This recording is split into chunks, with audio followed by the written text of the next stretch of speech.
All right, so we've pitched to angels and venture capitalists, but we weren't really satisfied with the details we were offered. We've been bootstrapping up until now, and we've taken it about as far as we can without some kind of outside funding. So we're swinging kind of big. Some people have asked why BackerKit, not Kickstarter. The short answer is it wasn't about the platform first. It was about, really about who gets to help build this thing. So Adam, if someone's never heard of BackerKit, how do you quickly explain why we picked it over literally anything else? Yeah, I think the answer is community. I mean, it's going to be the answer to a lot of stuff in this conversation, but we're dedicated to working with our community to build this thing. And BackerKit apparently has the largest tabletop role-playing game community involvement. In other words, backing other projects like the books, the supplements, the dice, stuff along those lines. So we felt like it was a good fit. In spite of being a tech platform, we are really thinking that our main community is going to come from the tabletop role-playing game group.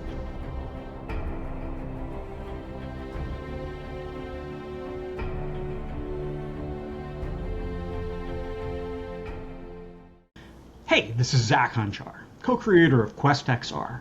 Joining me, as always, co-creator Adam Lesh. Last episode, we talked about how you can help spread the word about QuestXR and participate in its growth, like right now.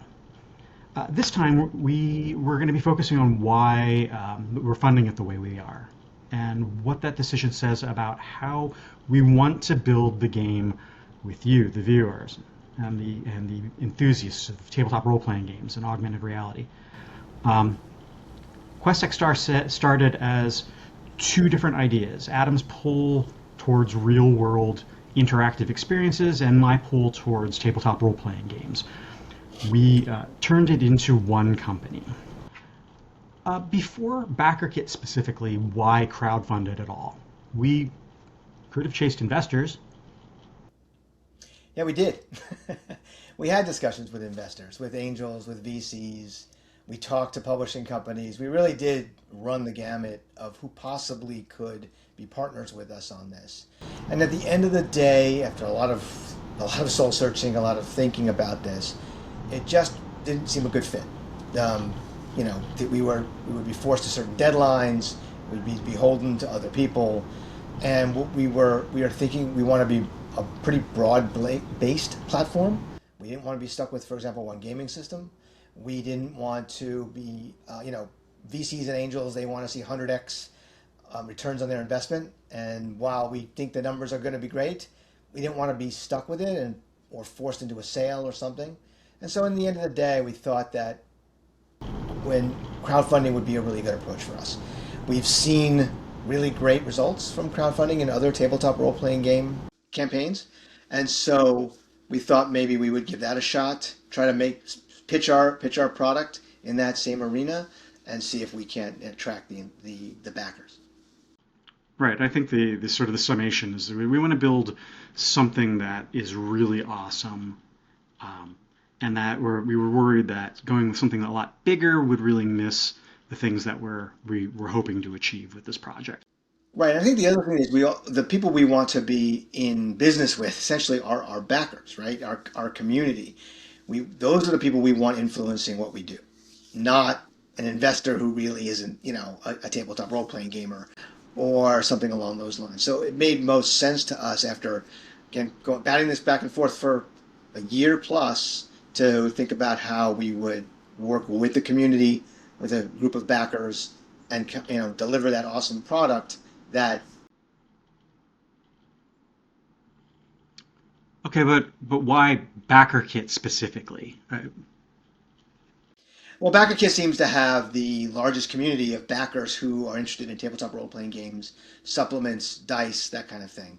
So we were excited to go into that product. Now, had it been a lousy product, we wouldn't have done it, but it's actually a terrific product. It's got a lot of different things going for it, great tool sets. It has a way of doing things in phases. So you can start with a teaser phase, then you go into something they call launch party, which is again a pre-campaign. So you can reach out to your backers, get that group invested in what you're doing before you even launch the actual fundraising campaign. Really liked that tool set. It's been good working with them. They've been helpful as well. And so in the end of the day, we're very happy with our decision, and we hope that that community, that as we surface and get more followers and backers and become bigger on the platform itself, will be exposed to a large community of the exact people we're trying to work with. Right. And what about Kickstarter? Any thoughts on that? Yeah, the only thing really downside about Kickstarter, other than again it having a little bit less of a community, or at least that reputation, was that it's an all or nothing. So we knew that if we were shooting for a certain goal, if we fall slightly short of that goal, we still can make this work. If we go above the goal, that's going to be great and offer all kinds of opportunities for both us and our community. Kickstarter was you fall slightly short of your goal, you're done. You can't do it. You have to either start again or who knows exactly what the next step in the process would be. We didn't want to be limited that way.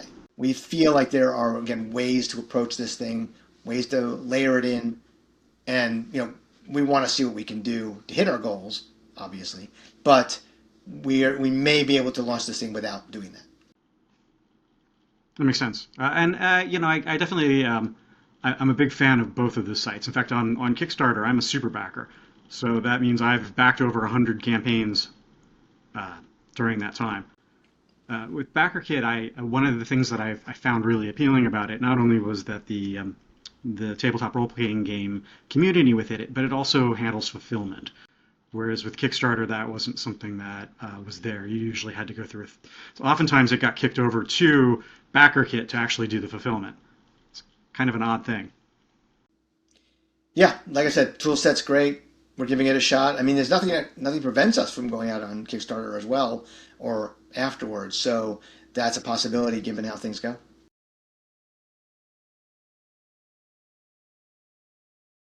So I think one of the next things we want to talk about was how that pre-launch process works and what we're offering to people who join us in that part of the process. So Zach, maybe you can give some details on that one.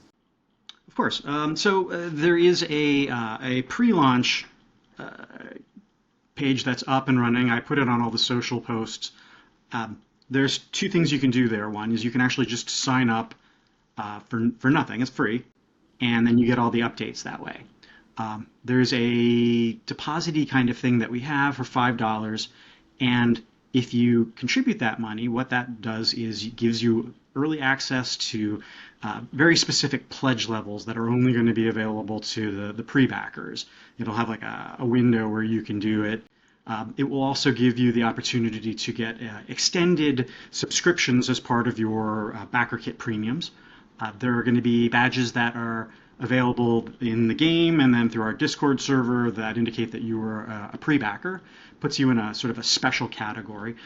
You'll also be given early access to what we're calling the Game Master interface and the homebrew tools that we're developing as well that allow you to create your own content for the game. There's some back and forth in here as well about maybe having some sort of specialty dice that we make, or maybe a PDF of a module that we're trying to make happen. We'll have a better handle on things probably in a few weeks as we get closer to the actual launch. But I think there's a lot of value that's going to be there. Yeah, and a couple of things to clarify. One is that the $5 reservation isn't revenue for us. It's we see that as a commitment and on the part of our backers, and we want to give them something for that commitment. So it's important to us. We can use some of that money to do some more outreach, things like that, but it's really going to be negligible when the day is done. The other thing I want to be clear about is, because we mentioned subscription, is that QuestXR will always be free to play. There will always be an option to play this for free. You don't have to pay any money. You can create characters, you can run quests, the whole 9 yards for free as a player. But if you want to take it to the next level, there'll be premiums, there'll be other options, and then the GM side of it, there's still even going to be probably a free level for that, but it'll be pretty limited. And so if you really want to create campaigns that are exciting and make use of all of our technology, then there's a subscription cost. And what we're saying is, for the pre-backers, we're always going to tack on additional months of subscription. Many of the pledge levels will have a year or something like that of subscription time. And then what we'll do is we'll tack on some additional months for the pre-backers. So we're trying to give as much benefit for this pre-backing as possible because it really does help us launch this thing in a very confident way. Yeah, and what we're envisioning is sort of tiered structures that are targeting individuals or groups. So there'll be various levels that we offer to just players. So an individual player can join up, and then there's certain benefits that they're going to be getting. There will be certain sections that are focused primarily on the game master, the dungeon master. And then one other thing that we're working on, we're trying to figure out all the particulars, is a party tier, because maybe you have a regular group that you want to play in, and you have a regular DM, and you have a regular bunch of characters, and then it's going to be a higher price, but the value you're getting for the cost will be much higher because the cost will be a lot lower. Different things, and then there's other stuff like like a very short-term beginning, first 24 hours kind of deal. Everything you've seen before, just a new system. One exciting idea that Zach had, which I want to highlight with respect to the party idea, is the idea that if you get a party subscription, you can actually swap out members of the party. So so if you have a player group of 8, but only 6 play regularly in a shifting number of 6, you can have a 6-party subscription and then just 6-member party subscription, and then just swap in whoever happens to be playing that given session. So that'll be really a cost-effective way of running larger games and long-term games where people change from month to month, half year to half year, or whatever. Right, and could also be useful for if you're a professional game master, as an example, where you're dealing with pickup games, and you have a sort of a rotating group of people that are coming through. It gives you a lot more flexibility to really become immersive in things.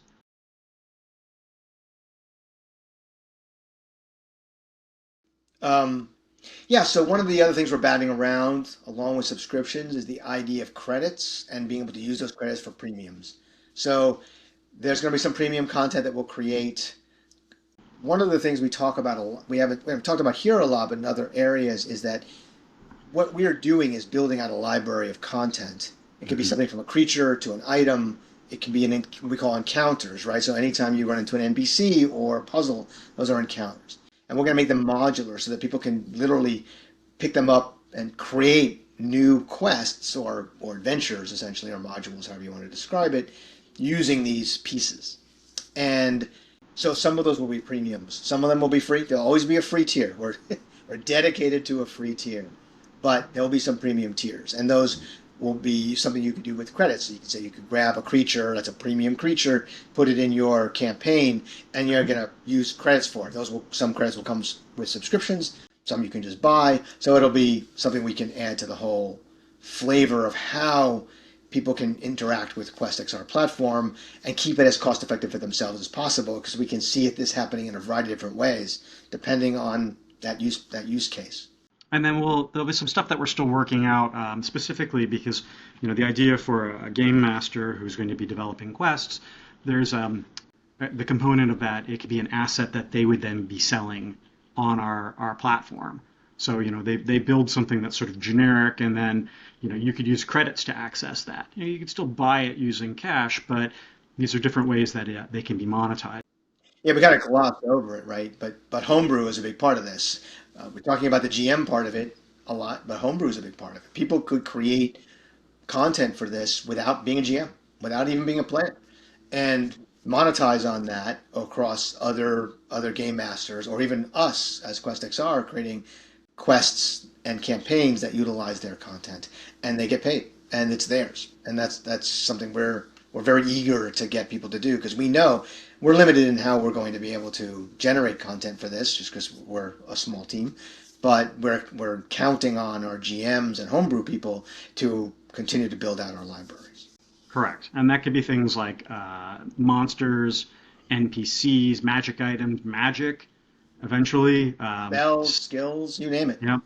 Yeah, and then other atmospheric things I like to think about, like adding music to a campaign, just many different ways to make this more exciting. Is just, we need you. We need your help because you know what you want, you know what you need, you know what you're looking for, and we want to build this in a way that gives you as much flexibility as possible.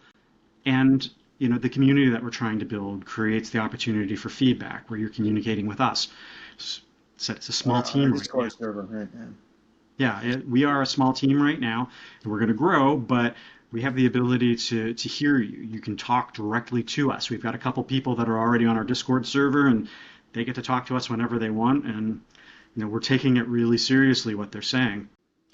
One of the things I've always seen with stuff like this is that whatever we can imagine, there are people out there who can imagine other things and sometimes cooler, better things. I mean, think about something like YouTube, right? YouTube was throw up a video, and it's become a completely different content generation platform.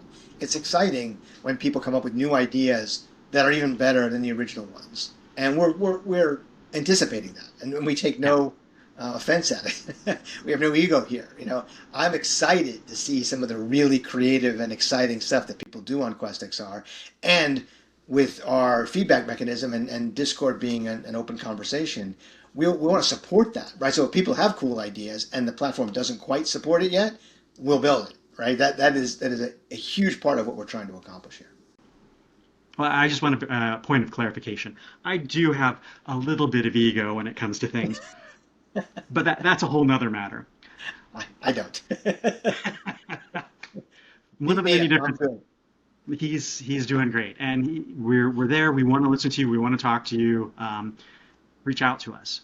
We want to be clear about where this funding is going, right? So we're asking for a fair amount of money. We're not doing this to line our pockets, and we're not doing this for entirely about software development. In fact, using the tool sets that we have right now, we're able to do quite a bit at low cost.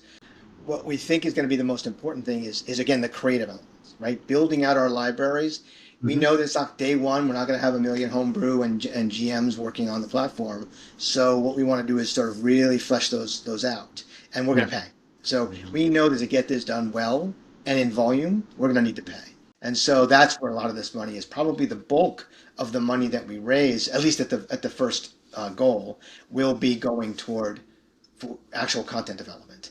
And we will be engaging with people directly who want to, whether it be 3D asset creators or designers or game element designers, whatever it may be. We are going to be getting them on board to start generating that content so that when GMs go to do something, they don't have 6 creatures to play with, they have hundreds. And that is the goal, and that is where we want to spend our money. It's really about that more than anything else. So if you have ideas about what's something you're concerned about, let us know. I'll probably have another poll on Discord this upcoming week. I was asking what the first monster you want us to add is. I'm so sad. I'm the only one who voted, and I ended up with Cthulhu, even though really what I wanted was the hedgehog. But so join up, sign up, get onto our Discord server, talk to us. Happy to have a conversation with you, actual real conversation. We will jump on video with you to talk with you. And you have a lot of influence in where we go. Mm-hmm. All right, so that's about it for today. Remember, we didn't pick crowdfunding because it was easy. We picked it because it meant that, you're not just buying QuestXR later, you're hoping to build it now. Next time, why we built QuestXR on Chaosium's basic role-playing system instead of a D20 system or something built from scratch. That decision has a real story behind it too. Heck, if fingers crossed, we might be actually able to get someone from Chaosium onto the call. I think that was our last thing was, again, everything's live right now. Hop on BackerKit, look us up, and just follow us. That's the first thing we ask, right? If you really like it, you get a chance to actually play it, by the way. There's a live play test that's out there running right now. And then if you really enjoy it, feel free to back us and please join our Discord and give us feedback. I should mention, already got some great feedback from a couple of players, already making changes. Some found some bugs, which we're fixing, and in some cases, we're actually making improvements to the gameplay itself. So I've been really excited to see that kind of feedback, and we react to it as fast as possible. very exciting. So this was the Quest Log with Adam Lesh and Zachary Hunchar. Thank you for joining us, and remember, tabletops are just the beginning.